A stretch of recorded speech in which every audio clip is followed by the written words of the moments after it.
قال رسول الله صلى الله عليه وسلم يأتي على الناس زمان يجتمعون في المساجد ليس فيهم مؤمنون আমার রাসূল বলেন এমন একটা সময় আসবে যে সময় মানুষগুলো জামাতে নামাজ পড়বে, ইমাম মুয়াজ্জিন মুসল্লি একজনেরও ঈমান থাকবে না।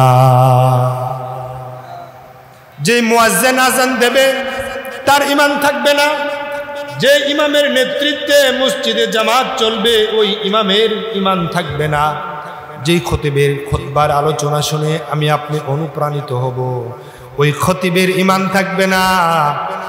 যারা মসজিদের সভাপতি হবে, সেক্রেটারি হবে, ক্যাশিয়ার হবে, দায়িত্বশীল হবে, ঈদগার ইমাম হবে, ওদেরও ঈমান থাকবে না।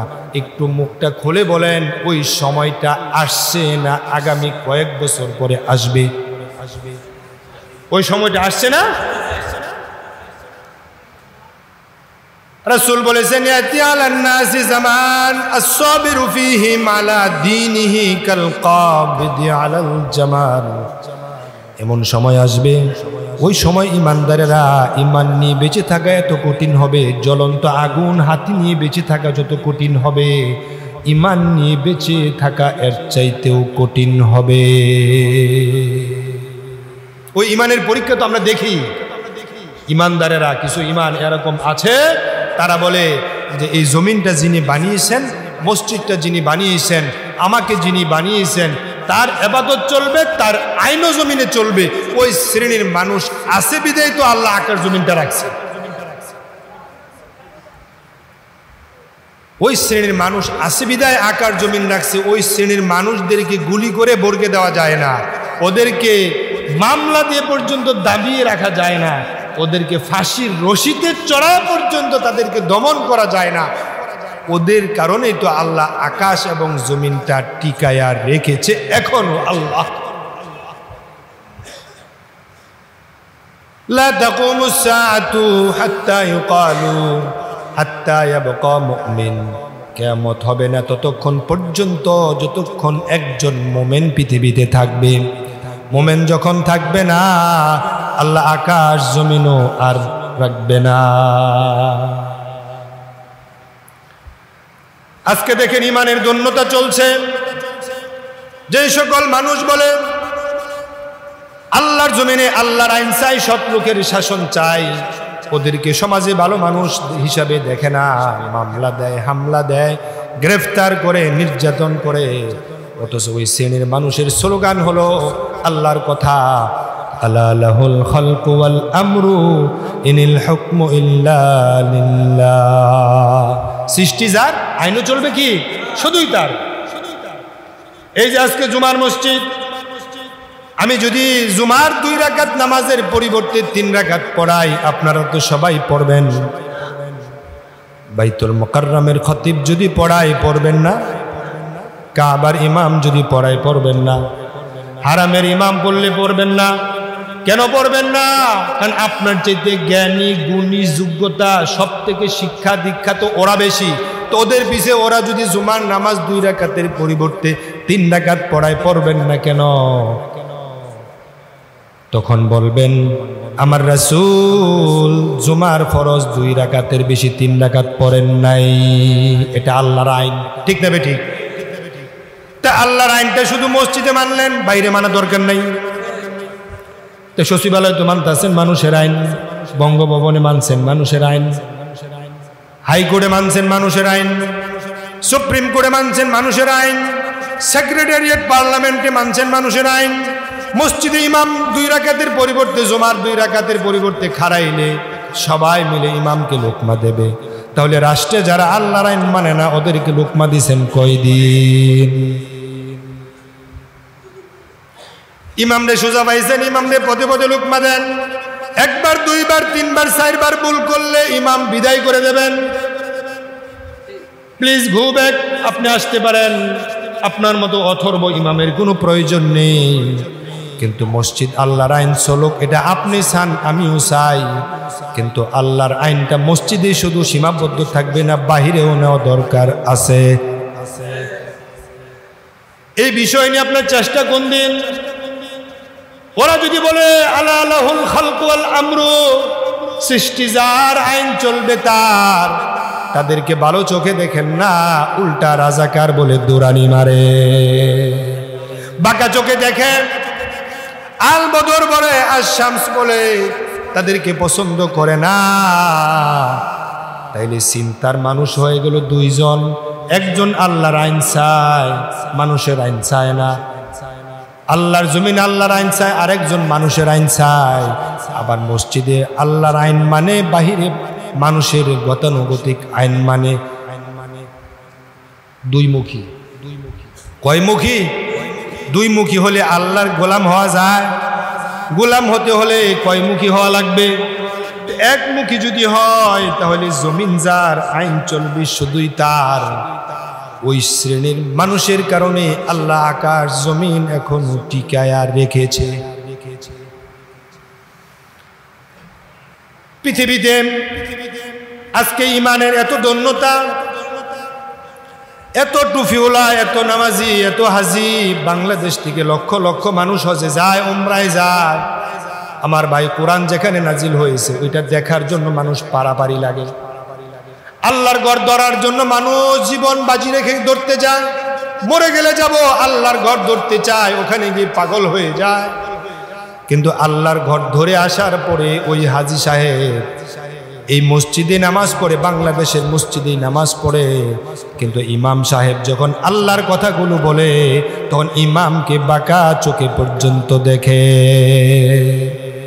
আল্লাহর কসম, আল্লাহর কসম করে বলতে পারি, ওই হাজি, ওই নামাজির, ওই উমরাকারীর ইমান নাই। কারণ আল্লাহর আইনের কথা শুনলে যদি চেহারা কালো হয় তাহলে ইমান আছে না গেছে? আমার আল্লাহ বলেন, ইয়াকুলুনা নুমিনু বিবাদি ওয়া নাকফুরু বিবাদ ইউরিদুনা আন ইয়াত্তাখিযু বাইনা যালিকা সাবিলা উলাইকা হুমুল কাফিরুনা হাক্কান। মাঝামাঝি রাস্তা যারা খুঁজে, আল্লাহর আইন মানতে গিয়ে কষ্ট হয়, কিছু কিছু বাদ দেয়, সুবিধা মতো মানে, আর অসুবিধা হলে বাদ দেয়। আমার আল্লাহ বলেন এরা হলো অরিজিনাল কাফের। কথা আমার না আল্লাহর? আল্লাহর কথাটা জোরে বলেন, কথা আমার না আল্লাহর? আল্লাহ কই অরিজিনাল কাফের, তাহলে আমি আপনি মোমেন কই কি লাভ? আল্লাহ কয় কাফের। আল্লাহর আইন যারা মানে না, ওয়ামান লাম ইয়াহকুম বিমা আনজালাল্লাহ ফাউলাইকা হুমুল ফাসিকুন। যারা আল্লাহর আইন মানে না, আল্লাহর আইন অনুযায়ী বিচার ফাইসালা যারা করে না, তারা হলো ফাসিক। ওয়ামান লাম ইয়াহকুম বিমা আনজালাল্লাহ ফাউলাইকা হুমুজ জালিমুন। আল্লাহর আইন অনুযায়ী যারা বিচার ফাইসালা করে না, আল্লাহর আইন সব জায়গায় যারা মানতে রাজি হয় না, আমার আল্লাহ বলেন তারা হলো জালেম। ওয়ামান লাম ইয়াহকুম বিমা আনজালাল্লাহ ফাউলাইকা হুমুল কাফিরুন। আল্লাহর আইন অনুযায়ী যারা বিচার ফাইসালা করে না, যারা শুধু মসজিদে আল্লাহরে মানে, বাহিরে মানে না, পার্লামেন্টে মানে না, সংসদে মানে না, গণভবন, হাইকোর্ট, সুপ্রিম কোর্টে মানে না, নিজের পরিবারেও আল্লাহর আইন মানে না, তারা হলো কাফের। তাহলে ওই হাজি, ওই নামাজি, ওই তাহাজ্জুদ গুজারের মাঝেও তো এই কাফের, মুনাফিক, ফাসিক আছে না না? আমার আল্লাহ বলছে কিয়ামতের আগে একজন মুমিন যতক্ষণ পর্যন্ত থাকবে পৃথিবী কিয়ামত হবে না। তার মানে এই হাদিসটার বা এই আয়াতের উল্টা বিপরীত দিকে গেলে বোঝা যায় যে কিয়ামতের আগে একজন মুমিনও পৃথিবীতে থাকবে না। তখনই কিয়ামত হয়ে যাবে, তখনই কিয়ামত। আমার বন্ধু, মুমিন শূন্য হবে আল্লাহর জমিনে। এই যে আমাদের বাংলাদেশ, 56,000 বাংলাদেশ। আজ থেকে দেখেন, স্বাধীনতা যুদ্ধের সময় মানুষের সংখ্যা ছিল 7.5 কোটি। মিথ্যা কইছি? 50 লাখ হিন্দু, বৌদ্ধ বাদ দেন, 7 কোটি ছিল মুসলমান। এখন মানুষের সংখ্যা 18 কোটি প্লাস। এর থেকে 1.5 কোটি বাদ দেন হিন্দু, বৌদ্ধ, খ্রিস্টান, বাকি 16 কোটি ধরেন মুসলমান। কিন্তু বর্ডার লিস্টিতে মুসলমান, বাস্তবে মুনাফিক। 18 কোটি 16 কোটি মানুষের দেশে আল্লাহর আইন কোথায়? 16 কোটি মানুষের দেশে একটা চোরের হাত কাটার বিধান জারি হয় নাই, ডাকাতের বিচার একটাও হয় নাই, মদখোরের বিচার হয় নাই, জেনাখোরের বিচার হয় নাই। তাহলে এত মুমিন দিয়ে কি লাভ? এত মুসলমান থেকে কি লাভ? আল্লাহর আইনের পক্ষে একটা মানুষ নাই। আমার তো মনে হয় বাংলাদেশে 5% মুসলমান আছে কিনা সন্দেহ। সব ইমানের দাবিদার, আসল মুসলমান নাই। আমার বন্ধু, এত মুসলমান থাকার পরেও, এত ইমানদার থাকার পরেও আল্লাহর আইন না থাকাই প্রমাণ করে এই দেশে মুসলমান কই। এই সিস্টেম অনুযায়ী চলবে, দেখবে বাংলাদেশে মুসলমান মাত্র 1%, অথবা আবার দেখা গেছে ভারতে হলো 0.5%, কাতারে হলো 1%, সৌদি আরবে 1%, দুবাই 1%। সারা পৃথিবীতে মানুষের সংখ্যা হচ্ছে 10% মুসলমান। ইমানের দাবিদার পাওয়া যায়, কিন্তু মুসলমান মনে করেন তাম পৃথিবীতে 10%। তখন আমার আল্লাহ ইয়ামান নামক দেশ থেকে একটা বাতাস দেবেন। সহিহ মুসলিমের হাদিস, ইন্নাল্লাহা ইয়াবআসু রিহাম মিনাল ইয়ামান আল্যানা মিনাল হারির ফালা তাদউ আহাদান ফি কলবিহি মিসকালু হাববাতিন মিনাল ঈমান ইল্লা কবাযাতহু। ইয়ামান নামক দেশ থেকে আল্লাহ একটা বাতাস দেবেন। এই বাতাসটা রেশমি কাপড়ের মতো একবারে তুলতুলে নরম। গরমের সময় যখন আলতোভাবে বাতাস লাগে, মনে হয় নতুন করে সময়টা আবার ফিরে পেয়েছি। গরম থেকে এসির ভিতরে গেলে কেমন লাগে? হঠাৎ আরাম লাগে। ঠিক তদ্রূপ ইয়ামান নামক দেশ থেকে এমন একটা বাতাস আসছে, বাতাস ছেড়ে দেবে আল্লাহ, এত তুলতুলে নরম। ওই বাতাসটা যে বাংলাদেশে 1% মুসলমান আছে, ওই ইমানদারদের গায়ে লাগার সাথে সাথে ওই ইমানদার সাথে সাথে দুনিয়া থেকে বিদায় হয়ে চলে যাবে। মসজিদের মাইকে এলান হবে, এই যে 30 একর মসজিদ, এই মসজিদের মাইকে মুয়াজ্জিন এলান করবে, অমুক মসজিদের খতিব দুনিয়া থেকে বিদায় হয়ে গেছে, ইন্না লিল্লাহি ওয়া ইন্না ইলাইহি রাজিউন। সেক্রেটারি বলবে খতিব মারা গেছে। কত মানুষই তো মরে, আমিও মরবো। খতিব সাহেব মারা গেছে, আমিও মারা যাব। উনি বলবে খতিব সাহেব মারা গেছে, আমিও তো মারা যাব, আমার বাবা তো মারা গেছে। কিন্তু খতিব সাহেবের পূর্বপুরুষও তো দুনিয়ায় নাই। কিন্তু ওই যে ইমান আছে, ওই ইমানের কারণে ওই বাতাসটা লাগছে, লাগার কারণে যে দুনিয়া থেকে বিদায় হয়ে গেছে, এটা পৃথিবীর কোনো মানুষ টেরও পাবে না। এমন করে সৌদি আরবে বাতাস যাবে, শ্রীলঙ্কায় যাবে, মালদ্বীপে যাবে, কাতার যাবে, বাহরাইন যাবে, ওমান যাবে। আমেরিকাও যদি একটা মুসলমান থাকে, ওই আমেরিকাও যাবে বাতাস। বাতাস গিয়ে ওই মোমেনের জান কবজ করবে, মৃত্যু হবে, সাথে সাথে ওই মোমেন মারা যাবে। এমন করে তাম পৃথিবীতে মোমেন শূন্য হয়ে যাবে।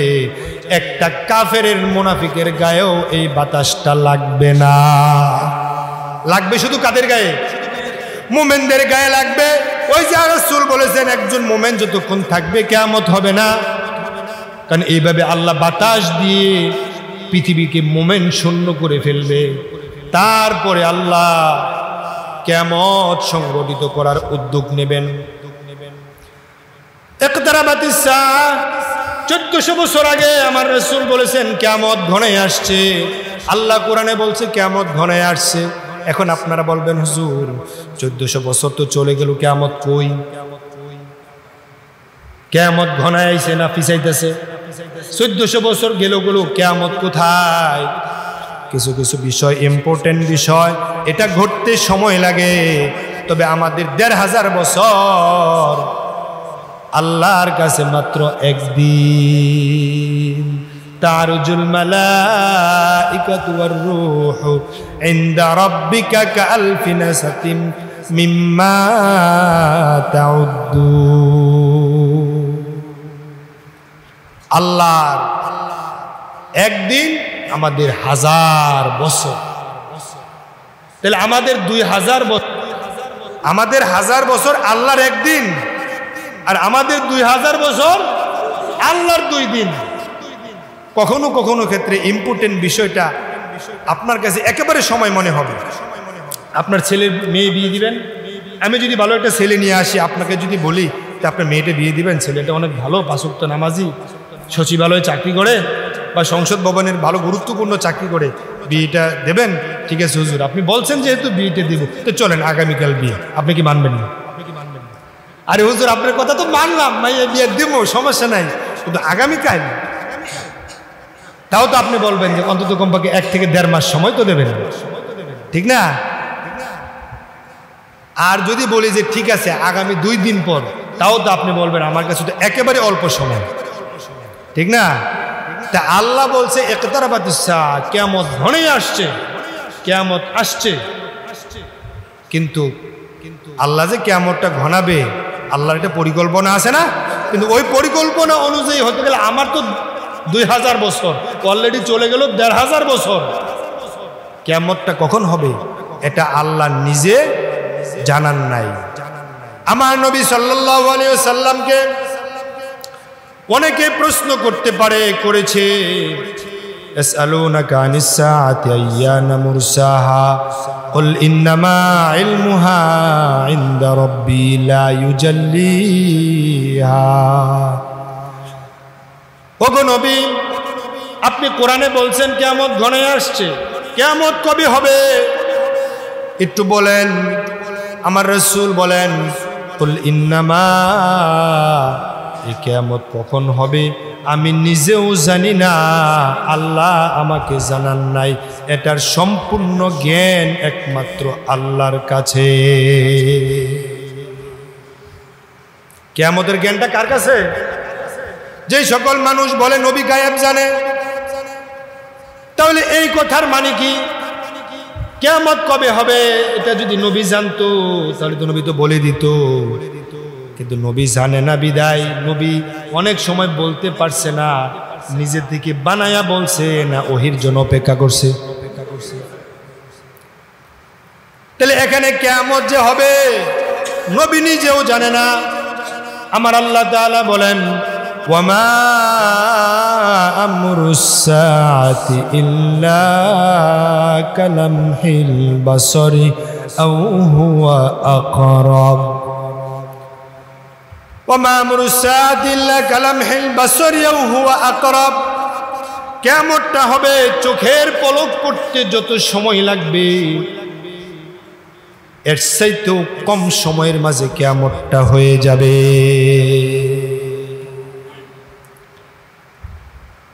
চোখের পলক পড়তে কয়েক সেকেন্ড সময় লাগে, কয়েক মাইক্রো সেকেন্ড, 1 সেকেন্ডও না, কয়েক মাইক্রো সেকেন্ড সময় লাগে, তার চাইতেও কম সময়ের মাঝে কিয়ামত হয়ে যাবে। আমার বন্ধু, এই পৃথিবীতে মোমেন্ট যখন থাকবে না কিয়ামত অবধারিত হবে। ইসরাফিল আলাইহিস সালাতু ওয়াস সালাম লাজুক, মানে এক লাজুক প্রকৃতির একজন ফেরেশতা, ওনার অসংখ্য পাখা আছে। পাখাগুলো মাথায় দিয়ে, এক একটা পাখা মাথায় ঢেকে তিনি সিংহাটা মুখে নিয়া তারপরে বসে আছেন আল্লাহর মাত্র একটা অর্ডারের জন্য। আল্লাহ যখন বলবে ইসরাফিল পৃথিবীতে মোমেন্ট শূন্য হয়ে গেছে, এখন তুমি সিংহায় ফু দাও, ইসরাফিল আলাইহিস সালাতু ওয়াস সালাম আল্লাহর অর্ডার শোনা মাত্র তাৎক্ষণিক ফু দিয়ে দেবে। যখন ফু দেবে প্রথম ফুৎকারে তাম পৃথিবীতে একটা জালজালা তৈরি হবে। আমার আল্লাহ সূরা জিলজালের মধ্যে বলেন, ইযা জুলজিলাতিল আরদু জিলজালাহা। পারেন না সবাই? যারা যারা পারেন পড়েন আমার সাথে। ইযা জুলজিলাতিল আরদু জিলজালাহা وأخرجت الأرض أثقالها وقال الإنسان ما لها। এমন একটা জালজালা হবে, এমন একটি ভূমিকম্প হবে, ওই জালজালার কারণে তাম পৃথিবী যখন এমনভাবে প্রকম্পিত করা হবে, এই যে আমরা কয়েক বছর আগে বা কয়েক মাস আগে মাঝে মাঝে আমরা দেখি মাত্র 5 সেকেন্ড 6 সেকেন্ডের ভূমিকম্প হয়, তাও মাত্র 0.6 অথবা 4.5 মাত্রা বা 7.5 মাত্রা ভূমিকম্প হয়। কয়েক বছর আগে মনে হয় ইন্দোনেশিয়ার বালি দ্বীপে একটা ভূমিকম্প হয়েছিল, আপনাদের মনে আছে? ইন্দোনেশিয়া কোথায়? ইন্দোনেশিয়া যাওয়ার জন্য ডাইরেক্ট বাংলাদেশ থেকে কোনো ফ্লাইট নেই, শ্রীলঙ্কা হয়ে যাওয়া লাগে। কোথায়? ইন্দোনেশিয়া, তাও বালি দ্বীপের সমুদ্রের 4,500 ফিট গভীরে। আল্লাহু আকবার বলেন। সমুদ্রের 4,500 ফিট গভীরে একটা ভূমিকম্প হয়েছে, তাও 7.8 এরকম কম বেশি মাত্রা। হ্যাঁ হ্যাঁ, এই মাত্রার একটা ভূমিকম্প হয়েছিল। কোথায়? শ্রীলঙ্কা, ইন্দোনেশিয়া, তাও সমুদ্রের 4,500 ফিট গভীরে। মাত্র অল্প কয়েক মাত্রার ভূমিকম্পে বাংলাদেশের পুকুরের পানি, খালের পানি পাড়ে পর্যন্ত উঠে গেছে। ওঠে নাই? উঠে গেছে। এটার এফেক্টে শ্রীলঙ্কায় হয়েছে, ভারতে হয়েছে, মালদ্বীপে পর্যন্ত হয়েছে, আমার বাংলাদেশ পর্যন্ত ওটার এফেক্ট থেকে বাদ পড়ে যায় নাই। আমার বন্ধু, সমুদ্রের 4,500 ফিট গভীরে যদি মাত্র কয়েক দশমিক মাত্রার ভূমিকম্প হয় আর অর্ধ পৃথিবী যদি কাঁপায়া দেয়, আমার আল্লাহ যদি 100 মাত্রার ধাক্কা দেয়, 100 মাত্রার ভূমিকম্প দেয়, জালজালা যদি দেয়, তাহলে পৃথিবীর অবস্থা কি হবে? আমার আল্লাহ বলেন, ওয়াকালাল ইনসানু মা লাহা। জমিনের ভিতরে দস্তার খনি আছে না, স্বর্ণের খনি আছে না, পেট্রোলের খনি আছে না, ডিজেলের খনি, অকটেনের খনি, স্বর্ণের খনি, তামার খনি, সবগুলো আখরাজাতিল আরদু আথকালাহা। জমিনের ভিতরে যা ছিল সব জমিন উদ্গীরণ করে দেবে, বের করে দেবে, বমি করে দেবে। আপনি দেখবেন জালজালা হয়ে গেছে। আমার আল্লাহ বলেন, ওয়াকালাল ইনসানু মা লাহা। মানুষগুলো মাতালের মতো দৌড়াতে থাকবে, অথচ মানুষগুলো মাতাল হয় নাই। নেশা করলে যে অবস্থা হয়, 5 জন 6 জনে মিলে নেশা করলে, মদ বেশি পরিমাণে খেয়ে ফেললে, তখন 6 জনেই কথা কয়। আমরা শুনছি বা আপনাদের চোখে পড়ছে কিনা আমি জানি না। 5 জন 6 জনে মিলে একসাথে বসে মদ খাইলে 6 জন কি করে? মাতলামি করে। এমন কথা আমি শুনেছি যে পরনের লুঙ্গি পর্যন্ত খুলে ফেলে, বাড়ির গিয়ে বউ পর্যন্ত পিঠায়, কারেন্টের থাম্বাকে গিয়ে বলে, এই বেটা তুই এই জায়গায় কি আমার বাবার জায়গা ছট। বুঝেন নাই? ওয়াকালাল ইনসানু মা লাহা। ওই মানুষগুলো মাতালের মতো হয়ে যাবে, কিন্তু মদও খায় নাই, গাঁজাও খায় নাই, ফেন্সিডিলও খায় নাই, কিন্তু বড় আল্লাহর যে বড় আযাব এটা প্রত্যক্ষ করবে ওই সময়ের কাফের। আমার আল্লাহ বলেন, ইয়া আইয়ুহান নাসুত্তাকু রাব্বাকুম ইন্না জালজালাতাস সাআতি শাইউন আযীম। ইয়া আইয়ুহান নাস, ও মানুষ, ইত্তাকু রাব্বাকুম, তোমাদের রবকে ভয় করো। ইন্না জালজালাতাস সাআতি শাইউন আযীম, কিয়ামতের দিনে এমন ভাবে আল্লাহ ধাক্কা দেবে, ওই ধাক্কা বড় মারাত্মক ধাক্কা হবে। আল্লাহ বলে বড় ধাক্কা। তা আল্লাহর ধাক্কা যদি কঠিন হয়, তাহলে এর থেকে বাঁচানোর জন্য কে আছে? এমন ধাক্কা আল্লাহ দেবেন, ওই ধাক্কার কারণে ইয়াউমা তারাউনাহা তাযহালু কুল্লু মুরদিআতিন আম্মা আরদাআত ওয়া তাদউ কুল্লু যাতি হামলিন হামলাহা ওয়া তারান নাসা সুকারা ওয়া মা হুম বিসুকারা।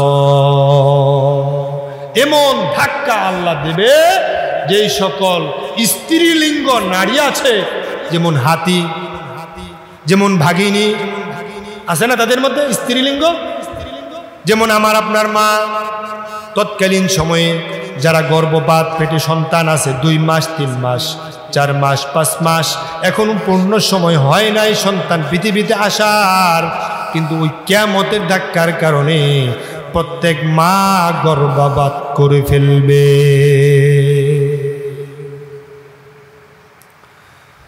কুলের শিশুকে দুধ খাওয়াবে, ওই অবস্থায় নিজের মা নিজের দুগ্ধ শিশুকে ফেলে দৌড় মারবে বাঁচার জন্য। আমার বন্ধু, মানুষগুলো মাতালের মতো দৌড়াতে থাকবে। মা ইয়ানজুরুনা ইল্লা সাইহাতান ওয়াহিদাতান তাখুযুহুম ওয়া হুম ইয়াখিসিমুন ফালা ইস্তাতিউনা তাওসিয়াতান ওয়ালা ইলা আহলিহিম ইয়ারজিউন। আমার আল্লাহ সূরা ইয়াসিনের মধ্যে বলেন, ওই মানুষগুলো আপন আপন কাজে তারা ব্যস্ত থাকবে। কেউ যাবে নিজে ভাত খাওয়ার জন্য, নিজে লুকমাটা 1 লুকমা খেয়ে ফেলেছে, আর 1 লুকমা নেবে, ওই সুযোগটুকু পর্যন্ত আল্লাহ দেবে না। আপনি গেছেন বালতি নিয়ে গরুর উলানে দুধ দোহন করবেন, ওই সময়টুকু হবে না। আপনি গেছেন স্ত্রীর মাথায় একটু পানি দিতে, ওই সময়টুকু পর্যন্ত হবে না। কারণ পৃথিবী যখন মোমেন থাকবে না, আমার আল্লাহ বিশাল বড় একটা জালজালা দেবে। ওই জালজালা দিয়ে মানুষগুলোকে বিতকম্পিত করে তামাম পৃথিবীতে এমন জালজালা তৈরি করবে, মানুষগুলো মহিলাগুলো গর্ভপাত করে ফেলবে, মাতালের মতো মাতলামি করতে থাকবে। এমন চলতে থাকবে, কয়েক মিনিট কয়েক ঘন্টা হতে পারে, কয়েক সেকেন্ড হতে পারে। মানুষগুলোর অবস্থা কি হবে? যখন প্রবলভাবে বাতাস প্রভাবিত হয়, তখন মানুষ জমি রাস্তার ধুলাবালিগুলো পর্যন্ত বাসা বাড়িতে পর্যন্ত পৌঁছায়। মানুষের চোখে বালি যায়, মানুষগুলো নিজের চোখগুলো কসলাইতে থাকবে আর বলবে ওয়াকালাল ইনসানু মা লাহা, কি হলো কি হলো, এমন হলো কেন? আমার আল্লাহ বলেন ইন্না আযাবি লাশাদীদ শাইউন আযীম। আল্লাহর আযাব যে কত বড়, কারণ তারা তো নাক ছিটকাইছে। ফাকাইফা তাত্তাকুনা ইন কাফারতুম ফাকাইফা তাত্তাকুনা ইন কাফারতুম ইয়াওমান ইয়াজআলুল বিলদানা শিবা। আমার আল্লাহ সূরা মুজাম্মিলের মাঝে আল্লাহ বলেন, ওই কিয়ামতের ধাক্কাটা হবে এত কঠিন, ওই একটা ধাক্কার কারণে 5 বছর 4 বছরের বাচ্চা বৃদ্ধে পরিণত হয়ে যাবে। আল্লাহু আকবার! নাবালক বাচ্চা বৃদ্ধ হয়ে যাবে। এখন বুঝেন ওই ধাক্কাটা কেমন হবে। আল্লাহ আল্লাহ আল্লাহু আকবার, আল্লাহু আকবার, আল্লাহু আকবার। আমার বন্ধু, তারপরে আল্লাহ আরেকটা ধাক্কা দেবে, ইসরাফিল আরেকটা ফুৎকার দেবে। আরেকটা ফুৎকার দেওয়ার সাথে সাথে আকাশগুলো ফেটে যাবে, জমিন ফেটে যাবে, জমিন ফেটে যাবে, আকাশ ফেটে যাবে। আমরা জানি এই পৃথিবী থেকে 13 লক্ষ গুণ বড় হলো সূর্য।